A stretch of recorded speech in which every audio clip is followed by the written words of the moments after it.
আসসালামু আলাইকুম। Hi everyone, সবাই কেমন আছেন?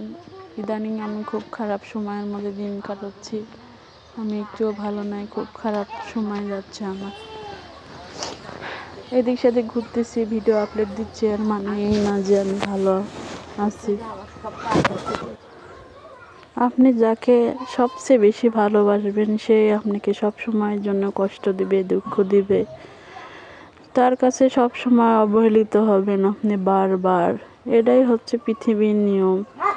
যখন সে বুঝতে পারবে যে সে আমাকে অনেক ভালোবাসে, সে তখন আপনাকে বারবার অবহেলা করবে, দুঃখ দেবে, কষ্ট দিবে। এই তো মানুষের জীবন। আমি আমার শখের পুরুষকে সবচেয়ে বেশি ভালোবাসি, কিন্তু সে আমাকে ভালোবাসে না। আমি তাকে সব সময় বলি যে হাজার ব্যস্ততার মাঝেও তুমি আমাকে একটু স্মরণ করো, কিন্তু স্মরণ করা তো দূরের কথা, সে আমার খোঁজই নেয় না।